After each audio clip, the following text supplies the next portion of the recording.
I see my eyeball. I'm like, that's going to hurt later. I see my legs twisted up in directions that they're not supposed to be going. I'm like, that's going to hurt later. But I can't worry about that right now. I got to worry about blowing out air so I can suck air back in. Otherwise, I'm a goner. Somebody got to cue me, or do I cue myself? Cue yourself. Okay. We are back, everyone, with season 3 of Let's Talk Off Camera. So let's get talking. Oh my gosh.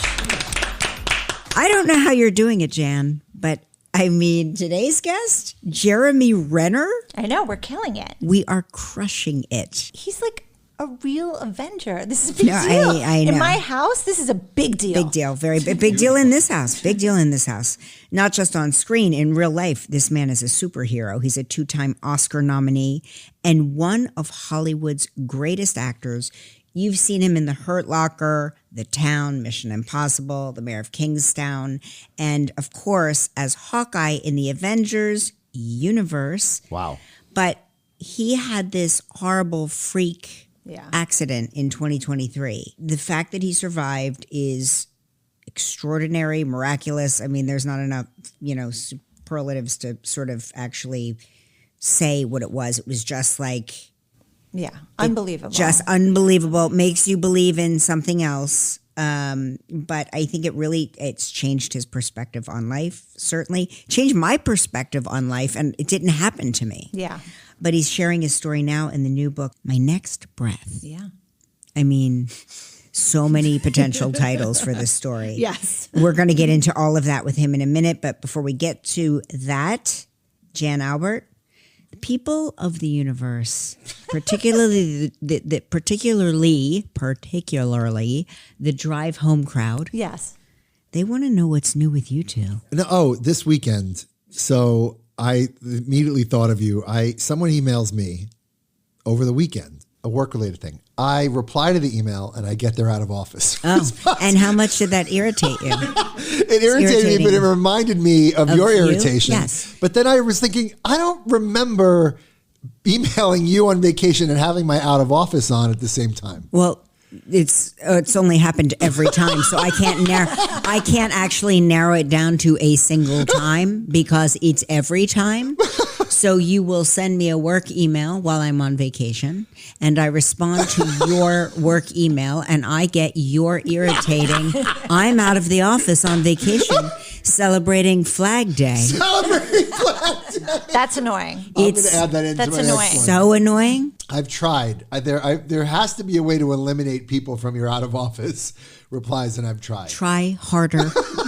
What's more annoying to you, that or a reply all email where there's like all these people on an email and everybody replies all? I'm on one of those right now, and I want to. I can speak about the reply all, but you're going to have to edit it all out. All right, Jeremy Renner's ready. He's being ready? Told. Okay. Oh, look at him. Look at Captain Handsome. Okay. Because we're an off-camera podcast, Jeremy Renner, I want to describe to my audience what I'm looking at. Okay. I'm looking at a fit, well-trained, royal blue, skin-tight, I'm going to call it a onesie bodysuit.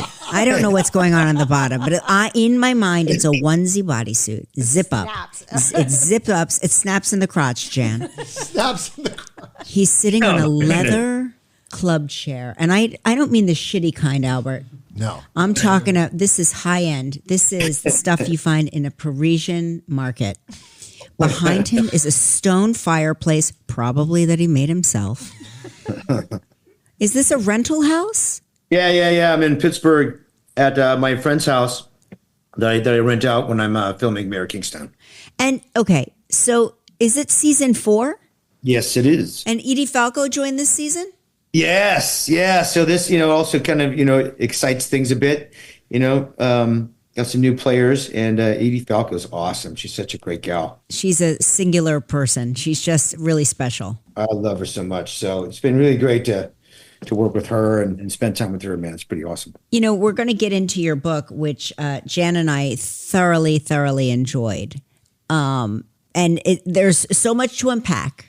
So, but before we get into it, I know that you're known for doing your own stunts, but please tell me now, post-accident, that you are now letting the stunt men do the stunts.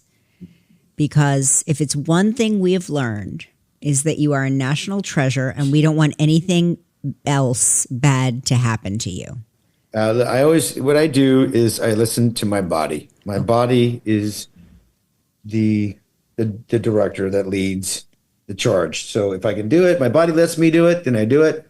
I listen. It says, like today, I tried to go into the gym. I have the gym here in the garage, and I just went to go pick up some dumbbells, and they're like, yeah, but the tendons in my arms are like screaming. That's not happening. So I put them down, just stretched instead. Came back in, no ego, done. But then there are days I'm, crushing, 200 pounds and blah, blah, left and right. But I just listen to my body. So the stunt, if I can do the stunt, I'll do it. If not, I'm happy to let somebody else do it. Do you feel weather in your body post the accident?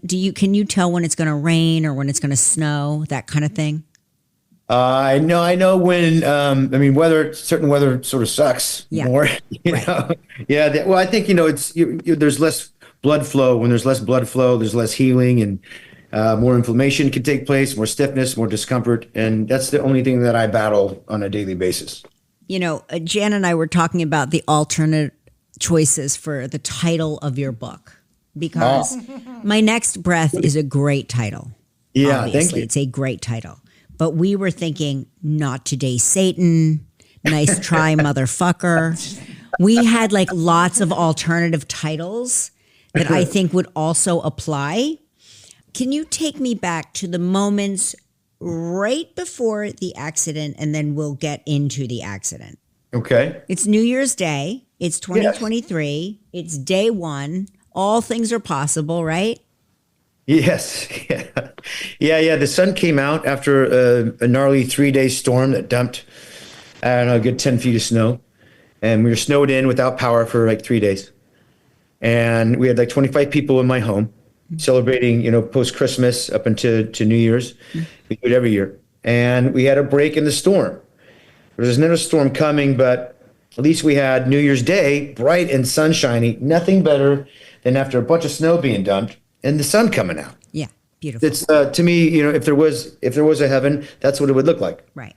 But there was a lot of snow. It was a lot of work to move that snow. It's like moving sand. So I wanted to get people outside, either sledding or skiing, and so everybody's got up very early after a New Year's evening to go have a wonderful day, and so I took the responsibility to kind of clear snow and make sure that, because I was going to take all the kids skiing, and then the adults were kind of going to do whatever they wanted to do. And so that was my job in the morning. We don't know. We had no cell phones. There's no electricity. Sometimes the ski resorts, the snow will get so high it'll be above the ski lifts, right? Because they couldn't clear it as fast either.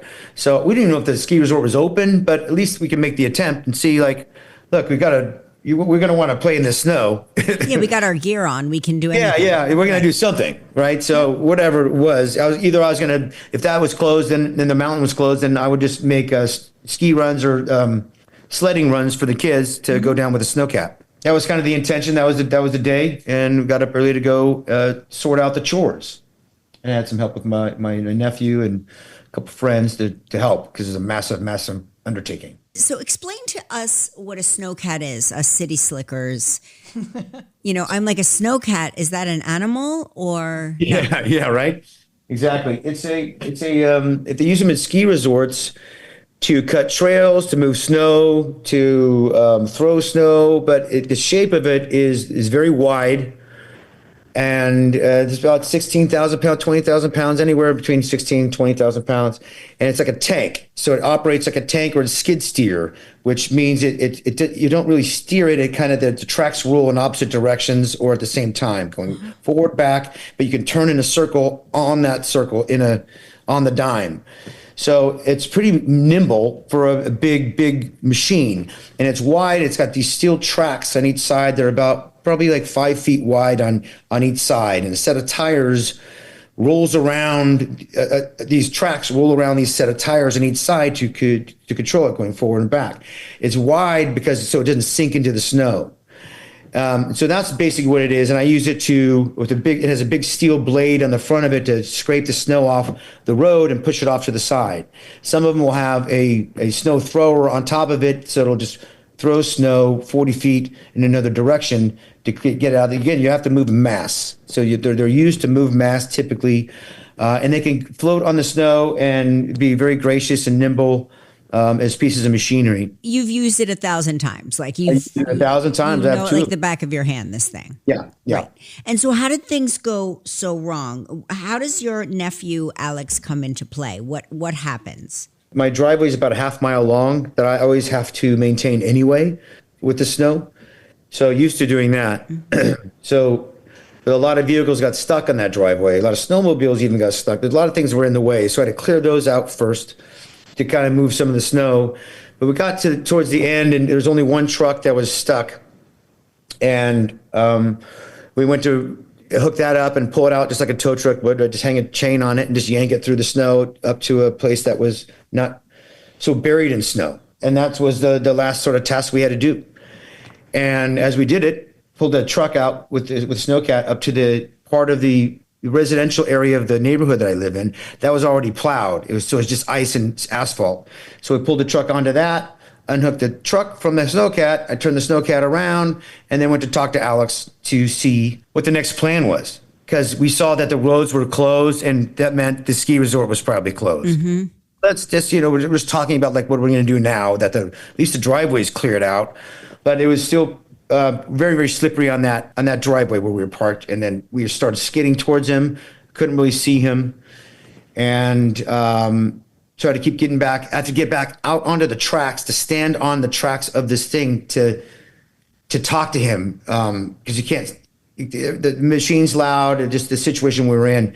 To be able to communicate, I had to get out of the machine. To get in and out of the machine, you still have to step on these tracks, mind you. Right. So the problem was that we were sliding on the ice, and it was sliding towards him. I didn't like it, so I had to get back into the Snowcat to crank the toggle to get me back a handful of feet, safe distance for him. But I'd get back out and still sliding, and didn't like it. And my foot was still on the track on one of the times I was backing up, and it threw me off the machine. So now it's going barreling full speed towards Alex, and he's between the Snowcat and this truck. So hence why I tried to jump on it, and then all hell broke loose. I want to go to one of the last lines of your book where you write, "Thank God I died, and thank God I really get to live." Yeah. When you were run over by this thing, were you aware of what was happening? Can you walk me through that? It's, I was awake for the whole process. I mean, the process from once I was under it, it's probably only under it for like less than 10 seconds. And then it's just the dealing with the crushing injury and trying to breathe. And, it's if I passed out, I would not be sitting here right now. I'd be dead. Right. My body was not breathing. There's no breathing happening. Right. It was impossible. My body was clapped on itself, and from my rib cage and the skull down, every part of my body was crushed in. But the breathing mechanism in my body, there's no reflexive breathing. It's just not going to happen. And it took a lot of effort, all my strength, to exhale some, just to inhale some, and to stay conscious. If I passed out, I'm a goner. What are you saying to yourself in that moment? Like, besides inhale, exhale, are you saying a body inventory? What's preventing me from breathing? Right. Okay. Trying to do body inventory, and I've never felt anything like this. Right. And it's kind of like the idea if you get kicked in the stomach or something, or punched in the stomach and you lose your wind, that panic of like, right. You just really get the wind knocked out of you. Yeah, you get the wind knocked out of you. It has that sort of feeling, but it doesn't come back, is the problem. So the wind's knocked out of you and it's not coming back. So don't panic. But I'm trying to release my diaphragm. What can I do here? I'm literally doing body inventory. I see my eyeball. I'm like, that's going to hurt later. I see my legs twisted up in directions that they're not supposed to be going. I'm like, that's going to hurt later. But I can't worry about that right now. I got to worry about blowing out air so I can suck air back in. Otherwise, I'm a goner. You right? see your eyeball because it actually popped out of your head. Yeah. I saw my left eye with my right eye. So I just lean on to the eye and to kind of keep it on ice. Yeah. So let me just do that. That's actually really smart. It's an icy asphalt. So I just went more onto the icy part just to kind of keep my eyeball on ice. right? So it's just all body awareness, just trying to make moves to survive. But I have to keep my breath, otherwise none of it matters. What I loved was how you in the book you talked about one of the things that helped you keep your breath was that your mom used to bring you to her Lamaze classes, and that's how you learned to breathe. I thought that was so interesting. Yeah, well, I mean, I'm not thinking that on the ice, right? Right. In writing the book, was I clued into, I had to think about how and where some of these behaviors came from. At least I had to question them. Because people ask all the time, how did you not die? You should be dead. I'm like, yeah, I know. I mean, it's why the book is called My Next Breath. I mean, define Lamaze. Look up Lamaze right now and look at the definition of what Lamaze is. It's mitigating pain. It's pain management while going through the most painful thing a woman typically can go through, right? Physically. Yeah. And I have not given birth to a child. I don't think I can manage that. I think you're an honorary member at this point. It sounds like you actually sound like you're describing childbirth kind of perfectly. Yeah. I mean, maybe having the steel tracks run over my skull and something had to give, and my skull gave, cracked. You gave opened. birth to yourself. Yeah. That was brutal. Here's the thing, Jan and Albert. So let's forget the accident for a minute. Yeah. All of the things Jeremy was doing before the accident. I don't know a single actor. I don't know actors that can open their own trailer doors. Like they can't figure out how to get an omelet themselves. And he's snowcatting. He's carving roads. He's going to take the 25 kids on the ski run. He's like Captain America. Then he has this horrible accident. He prevents his nephew from getting killed. He gets run over and crushed by a snowcat. Okay? And then he's talking to himself about breathing, body awareness, keeping his eye on ice because he may need that later. Do you know any other actor? I don't know any other Person. Yeah. Okay, person. Yeah. I shouldn't say actor because there is no other actor. You understand what I'm saying, Jeremy, right? That you are a very unique and special, and I mean that in the most profound way, person. Well, I think, that no one knows until they're tested. No one knows what someone's going to do in any situation until they're tested. Mm-hmm. I've been in places in my life where there has been tests, more on other people or in high stress situations. Mm-hmm. What do people do? Are they actionable or they panic? There's one or two things that people do. And yeah, I don't know. It's the logical thing to do. What else are you going to do? Right? You can't panic. That's not going to help. I gotta do, I always kept like a really positive attitude about it too, because I knew if I went the other way, how horrifying images I saw were. What I was feeling was something I've never felt like in my life. I was on fire as I was being electrocuted, as I was just crushed. It was all these feelings, like my nerve endings were like just going crazy. No, I can't give that value right now. But I cannot give that. Pray? Did you pray in that moment, like, God, please end my suffering? I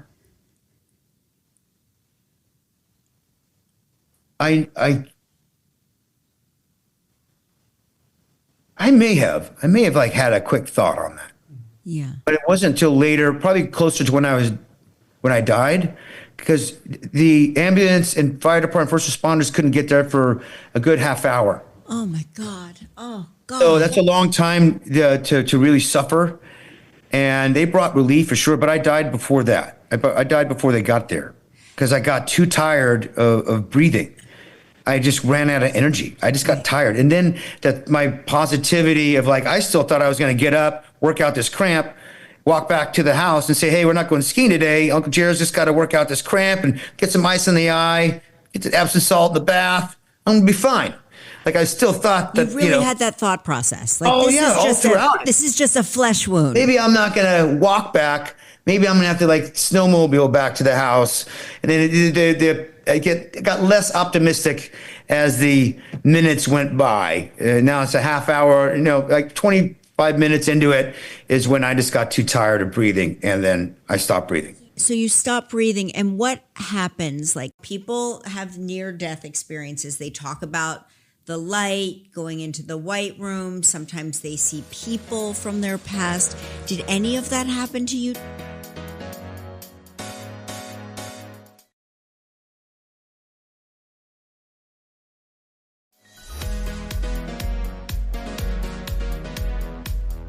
People have near-death experiences. They talk about the light going into the white room. Sometimes they see people from their past. Did any of that happen to you? All that. All of it.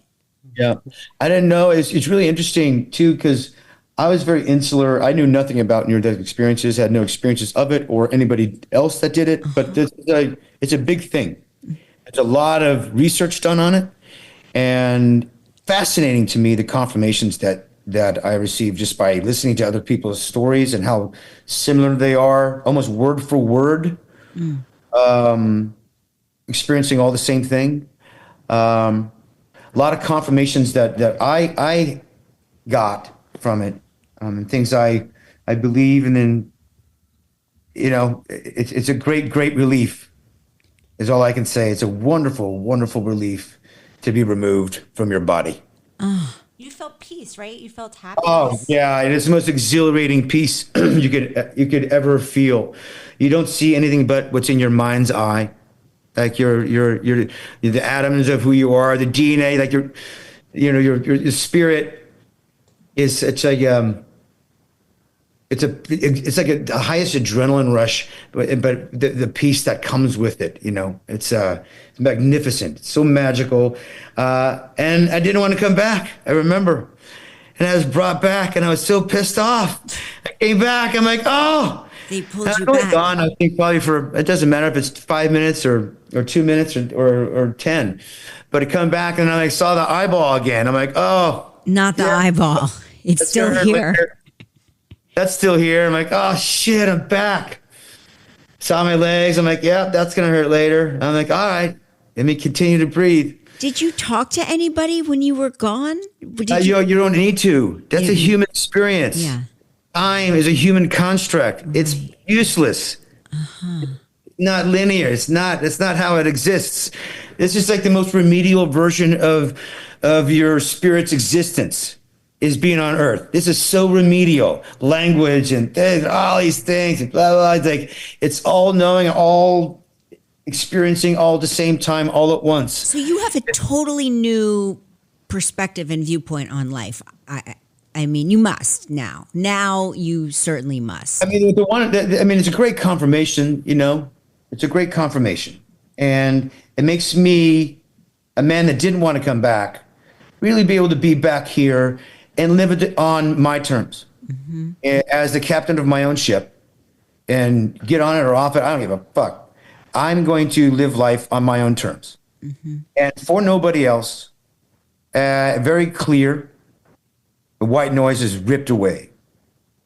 I repel the things I gave credence to. You can't stomach the idea of the things I gave credence to prior to the accident. Why I gave so much value to things that have zero value. So I invest into no stocks or bonds. I invest not into crypto or Bitcoin. I invest into love and my shared relationships that I experience love with, because that is the only thing that you take with you. Well, I have to say, it sounds like, from my perspective, you were doing that before. I was doing that before. I don't know many people. Now but I get away the white noise of all the other things that maybe took some of my time away from the shared experience. How much of my career I've spent, as magnificent as it is, I did it alone. Yeah. There's people I work with and friendships that I garnered from those experiences, but my family was removed. Yeah. Yeah, I refuse. Like, here doing this show, I'm only doing this show in Pittsburgh because I have flights available to my daughter at any time, any weekend that she wants to come visit and be with me. She's 12 now, so she likes her friends a bit more than dad right now. So, I don't get to see her as much. She's going to come back. I'm telling you. Oh, yeah, for sure. Do you have, I have two questions. Number one, did you join like a support group or like a therapy group to work through any PTSD that you experience, or you must flash back to that? or at least, being on a press tour for your book, talking about it, being forced Well, yeah, I was just going to say, I think this is that. I think writing the book was my therapy. I had my therapist actually come to the ICU when I was in LA, and because I wasn't sleeping, and I was really troubled, and I was really quite a terrible patient because I wasn't sleeping. I was asking if I want a bodyguard, somebody to let me sleep, because all the nurses kept coming in, blah, blah. But the therapist says, hey, do you want, afterwards, after the fact, you want to do some talks? I'm like, I'm not sure what you're going to share with me. I don't think you got ran over by a snowcat. I mean, I could counsel you a bit, but I'm doing good. As long as I'm getting sleep, I'm fine. And I want off these oxy as fast as possible. I hate pain meds. As long as I get sleep and get off these pain meds, I'm happy. Right. Now, of course, there are, the looming and haunting images of the accident. I sleep in a certain position, exactly how I got ran over. It's just how I naturally sleep. And so I'm always reminded of the image and the feeling and the thing. But, as time goes on, like anything, it heals it. It just takes time. I did have night terrors, and I bit down on my misaligned jaw because it's been shattered 3 times. And I crack a tooth to the nerve and whatever. If that's the worst that's going to happen at this point, well, that's nothing. I can take you with me to therapy if you would want me to come with. Like, I will take you with. I'm going to get you there because personally, I happen to like Jeremy a lot. You happen to as an actor, yes, we all know I love you as an actor, but as a person, I happen to like you very much, and I worry that something like this could have like lasting trauma that you're not resolving, and I just want you to heal like on the inside and outside. Like anything, the fortitude is just all mental, and I spend most of it on mental. My recovery, how I got through it physically was mental attitude, optimism, my perceptions. What I take from the recovery, what I take from dying, is the clarity and the joys of a oversimplified life, because it is so simple. My mind is so right. But so the mental part of it, I don't have any nightmares. I sleep really well. My body's in good condition. My brain is in great condition. Good. I have so much joy and love and peace in my life that it's hard to even contain it. I want to take you back to the pain meds and these conversations that you were having with Jamie Foxx. Yeah. Can you just explain that to our listeners? Yeah, it's sort of, there's sort of like consciousness is a really strange thing, right? And you get kind of loopy in and out of it. And because it wasn't on a ton, I always try to take the bare minimum. But going from epidurals and intravenous drugs, where they control it very quickly, to just pills, and you get behind it, it's pretty dangerous. Mm-hmm. Pretty awful. But when we got it to a point where it was okay, or sometimes I get a little bit more loopy, and I'd always use humor as a barometer of my sobriety. Because humor requires timing, reading the room, right? Seeing if they're laughing. Are they laughing? Was it funny or not? It requires timing. It's a whole thing. It's a setup, up, right? So I always use humor to see how high I was or how, sober I was. Right. In the hospital and then back home as well. And then, there's times, where, there's a lot of alone time, because healing and recovery is no matter how much help you have and love you have, you're still doing it all on your own. Mm-hmm. And there's times where I'm up at ungodly hours and just kind of having thoughts and chatting away to the sparrows or the curtains or whatever the heck it was, Sometimes just because, like on that show Alone, man, people just go a little berserk when they're not talking to anybody. Yeah. Alone is my favorite show. I love that show. Right? And like it's one of my favorite shows too, because of that aspect. And like, and it's we were such social creatures and we need that aspect. And so I was befriending, like, Tom Hanks befriended that Wilson of volleyball, right? On that thing. So I befriended, like, inanimate objects. I talked to my own leg. like it's separate from my body. You know, it's and it wasn't just because I was high. It was also just because I'm courageous enough to befriend some curtains and talk to my leg sober as a judge. Yell at my leg like, look, dude, I'm gonna cut you off if you're gonna keep screaming at me like you're broken because you replaced your titanium now. Right. You don't get to scream at me. All these other parts, they can scream. They're literally screaming at my leg like a psychopath. But when did Jamie Foxx come into the room? Well, he came in because I heard about his incident, you know, and even though it's not a lot of knowledge was about it, but sort of started dreaming about him or having daydreams about him in the ICU. And because all I knew is that he was hospitalized in the ICU and no other really words. And then probably later on, just, you know, whispers of what may have happened. And yeah, so he's a friend of mine. So he just kind of came into my head and kind of made him sort of a reality. It wasn't a reality. I still haven't spoken to him directly. I mean, I've DM'd him or whatever, like on Instagram or something. We sort of kind of checked in with each other, but not like seen each other. But it'd be nice to at some point. Yeah, it would. You know, the two of you should go on a like a.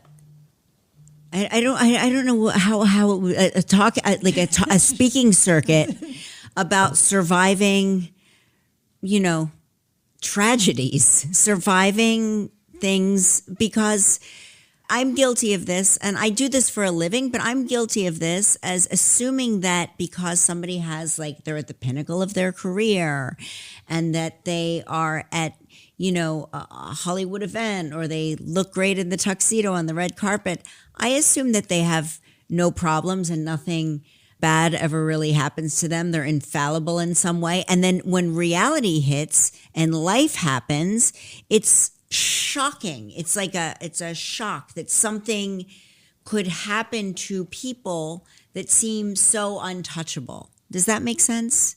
Yeah. Look, I mean, it's kind of natural. Nobody wants to live in the thinking that, you know, the moment you're born, you're dying slowly every day, right? No one wants to live in that sort of perspective.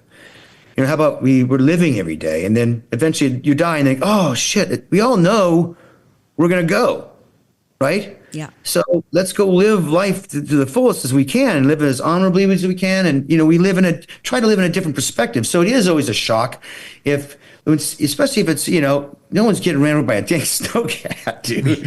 It's just not going to happen. Let me be the one dude. It's what serves us. It's how do we deal with those things that slap us up a little bit, and how do you deal with it? And that'll determine if you're going to stick around some or not. Tell me about the people that showed up for you in ways that you didn't expect. Oh man, there was a blip of time where I was in a coma and didn't really know that what other people knew. Right. Like when it made the news and thing, like what are these people worried about? Why is it on all these news channels? I'm going to walk out of here tomorrow. I'm going to be fine. I'm going to snowmobile home. Yeah, I'm out of here. I even said it once I was in ICU and I woke up and the whole thing. I'm like, dude, I don't know what they're worried about. I even snapped a photo and I looked actually pretty good. I caught my angle. Look, and I think I hid the eye duct taped to the side of my head. Yeah, you posted it on Instagram. I know. I liked it. I was like, all right. The guy looks fine. No, I was not fine at all. Yeah, the reflection of the glasses hid that the eyeball was duct taped to the side of my head, dude. It's brutal. So at any rate, I think I was overwhelmed by not only by my family, by my community in Reno and Tahoe. Anthony Mackie was there. I think a lot of people were there early on when I woke up or was maybe not even quite awake. I was in a coma. They could kind of induce you and they can kind of let you out a little bit. Uh-huh. And I do remember that. I remember seeing Anthony Mackie. He was one of the first people I saw. Are you sure he was there? I'm positive he was there. Yeah. And I remember there was like a proscenium of people coming to say goodbye. And I was like, fuck you guys. I'm not dying. I was intubated this whole thing. All I can see is like a little slit out of my eye and I'm side-eyeing people. Right. It just seemed like these motherfuckers think I'm dying. They're holding my hand and looking sad. It's like I'm in an open casket at my own, like wake, right? I'm like, what is these motherfuckers? I was pissed. But then I'm like, oh God, but I love that you're here. This is so awesome. And, it was like all these mixed emotions. Yeah, of course. They came to say goodbye. And I'm like, this is not happening. But I'm like, so glad that you're here anyway. Most people don't get to attend their own funerals in that way. Like most people will never know how. I was awake through all mine. It was terrible. It was terrible. But it was also great to see how many people came around to say how much I love you. And then a lot of friends came in and tried to jump in bed and just sleep there all night and be with me and watch movies and cuddle. And it's like male friends like Sam Rockwell and Paul Rudd. And like, we just became like 8-year-olds again, having a sleepover. Just happens to be in the hospital room and watching. I had a projector so I could just watch any sort of movies. Yeah. Watching like horror films because like nothing's scarier than what was already happening in the mirror. Exactly. So I didn't watch these things. You're like, this is nothing. Yeah. So all these beautiful, intimate, moments shared, like in person, especially. I mean, had a lot of like video calls with a lot of my actor friends and friends of mine, but especially when I got it in person. Mm-hmm. And there's moments of energy you have. You're in the hospital. Like sometimes you're high, sometimes you're sober enough, but then you're tired. It's just one of those things. But to receive so much love is a big reason why I was able to recover. It certainly gave me a lot of reserve for the setbacks I was going to have and still do have in my life. I hold on to the reserve of even all thoughts and prayers that came from people, all strangers all around the world I didn't know. I hold on to those as a reserve for times like this morning where I just couldn't pick up, a 5-pound weight without agony. And like, all right, let's not judge, let's move on. I can move forward with positivity, and knowing that there was so much love and support for me was paramount for my recovery. Doctors and like trauma surgeons and those kinds of guys, they don't necessarily know much about show business. And we're so grateful that these people like go to medical school for like 85 years and become specialists, and they're like saving lives all over the place, right? But were they aware of who you were, or did it suddenly occur to them when the cast of the Avengers showed up? Or, at what point were they made aware? Or were they fangirling? Or were they fangirling the entire time, and now nurses are showing up just to volunteer to change your catheter again for the 30th time that day? Yeah. I mean, I couldn't tell you. I'm not. I don't. There was no selfies being taken. Right. Taking advantage of me was on my back. Looking under my dress. Or I was out when that happened. I have ultimate respect for our first responders and medical staff. They saved my life. I think maybe the second ICU. There might have been, there's already fanfare and weird stuff happening. Obviously I had to change my name. They changed my name in the first hospital. There's a lot of people were flooding to the hospital, and, it is what it is. I don't really know that side of it. I could care, to be honest. By the second ICU, I was in both ICUs, both 6 days each. And I kept trying to break out, and that's all I know. It's like, I was probably more of a problem patient than I was an actor they wanted to photograph with or an autograph. It's like, oh, there's Renner is fucking trying to break out again. What was my name? Making Bacon Pancakes was my name in the hospital. Making Bacon Pancakes? I would have known that was you in 3 seconds. Making Bacon Pancakes? You got to come up with a better moniker. So what do we call him? Mr. Pancakes? Or is it Mr. Making Bacon?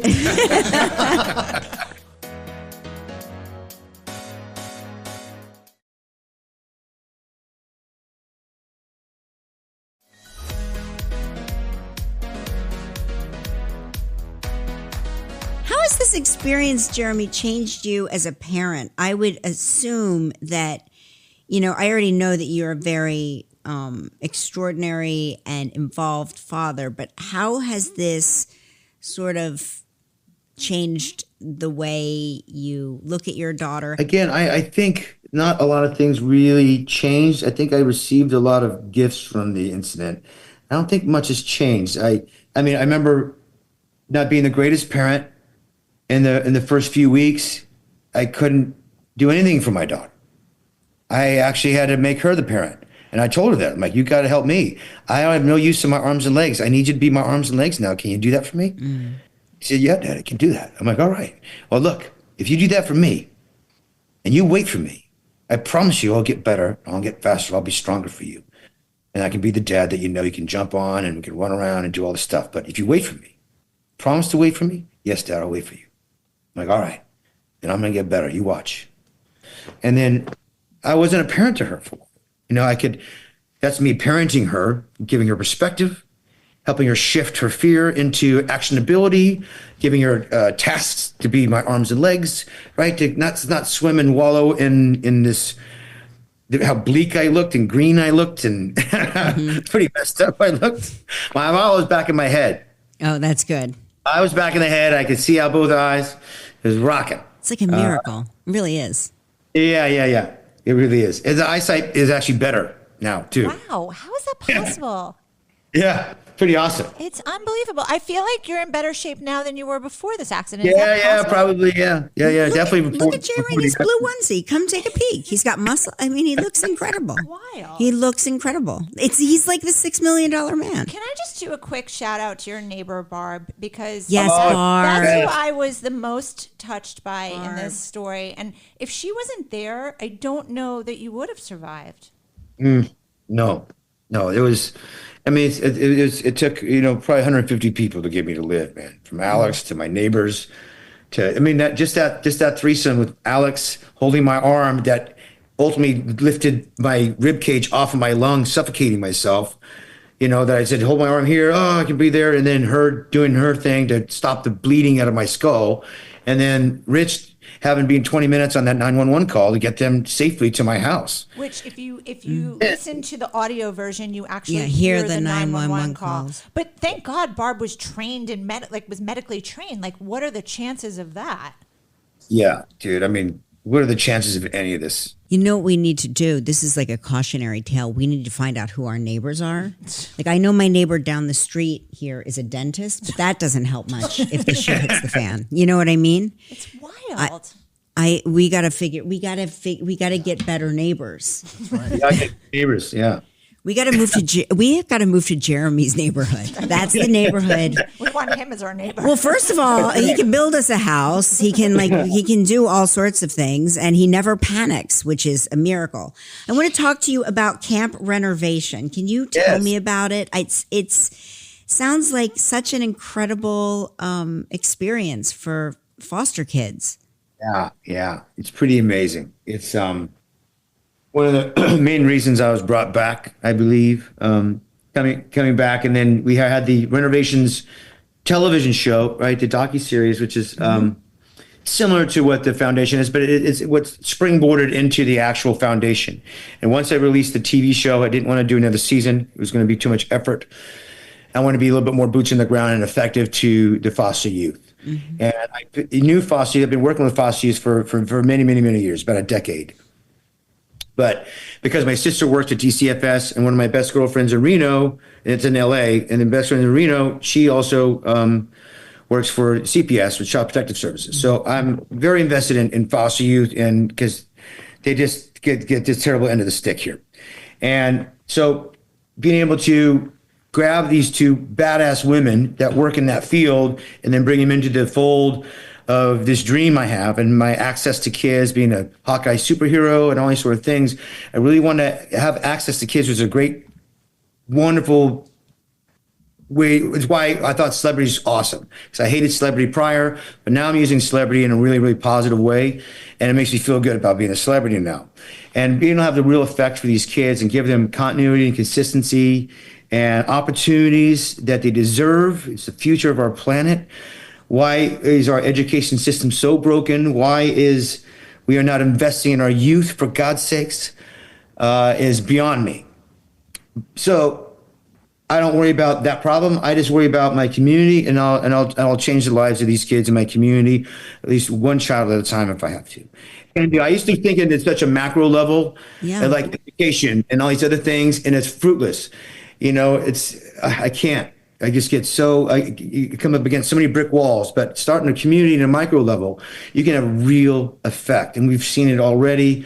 It's by giving these kids the time and opportunity and community and consistency with that they're not getting because of the foster care system. There's holes and gaps in that, as great as it can be, but we try to fill in the gaps where the states fail these kids and the parents. I think it's incredible work that you're doing. And Jan, yeah, my last question. Yeah, Jan has a question. She has a question for you. Is Marvel paying you double now that you've proven to be a real superhero? That's so funny you say that, because actually they offered me half the price of the first season to do season 2 of Hawkeye. And I'm like, I'm not going to do it for half the amount. So go fly a kite. Now this wasn't Marvel, right? If the creatives of Marvel heard that, they'd be livid. I didn't say anything. It's just the Disney accounting. But literally, I was like, we're familiar with that. We are.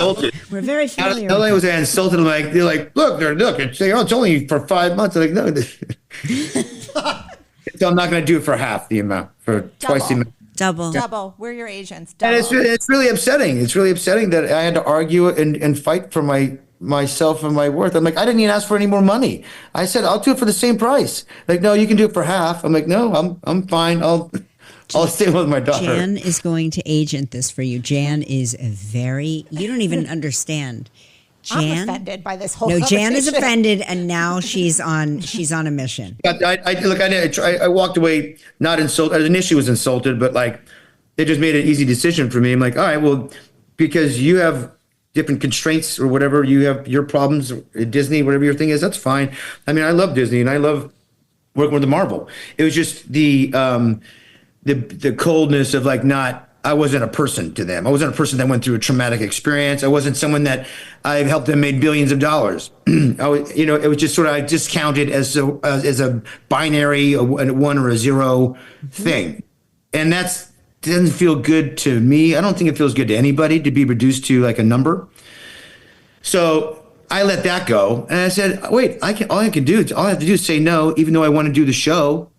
Right? I still want to do the show, but I'm like, oh, okay, well, it's just not going to work out. That's fine. And then you move on and go do something else. And if it comes back around, it comes back around. So I didn't personalize it. I got triggered for a moment, but then all right, this is just an accountant trying to do his job to try to get the thing made. I'm like, all right, well, it's just not going to work out. See what I mean? Right. So I moved away from that. And can Jan and I borrow your snowcat? We'll go find his house. Well, I just want to thank you for doing the podcast. You look incredible. You really do. And I feel even better. I know it was a long journey, and I'm so grateful that you made it. And I want to encourage all of our listeners, don't forget to buy Jeremy's book, My Next Breath. Buy the hardcover and then download the audiobook. Do both, because you want to be able to read it, but you also want to be able to hear it. Yeah. I think they work well in tandem together. Yeah, there's different sort of pluses that you kind of get out of either experience. But then also in the book, you get the images that are in the book. You see some of the things that we talked about, the snowcat, you see my family, you see, all the kind of experience, and then, but the audio of the 911 call is quite harrowing on the Audible. And then I do the voice on it too. So. Well, we really appreciate you lending your voice to this here podcast. And Jan and I just need to know, we don't want you to get involved at all. Just let us know where the keys to the snowcat is, and we'll take care of the rest. As your mother, as your co-mother, just be careful and keep doing what you're doing. We're so happy to see you looking so well. And I'm so glad that you wrote this book. It really takes people on a journey. Yeah. Well, thanks for sharing this experience with me. It means a lot. Bye, Jeremy. Thanks. Bye, darling. Bye. Well, what did you think, Al? I'm blown away. It was the most quiet you ever. I can't believe you didn't ask him. Riveted. I couldn't believe you didn't ask him. Oh, what would your last meal be? No, I mean, I am riveted. He looked at his own eye. Yeah, that's crazy. But how does that work? How do you just put it back in and make it work? That I don't understand. It must not have detached all the way. So just was hey, Callie, I'm going to get sick. Well, now you're going to get sick? No. Oh, thank you. Now Jan's going to get sick because I said it. Can't you guys sign off? Okay, Albert, sign off. No, not me. Seth. Seth. Sorry, I'm holding a burp. Oh. All right, well, that's burp it. Burp it into the. Well, that's it. Can't wait to talk to you all off camera next week. Check our socials for the next live SiriusXM call-in show on Radio Andy. The number to call is 844-305-2639, 844-305-ANDY. Bye, everyone. Bye. I like the way you said Andy. Andy. Let's Talk Off Camera with Kelly Ripa is a production of Melojo Productions.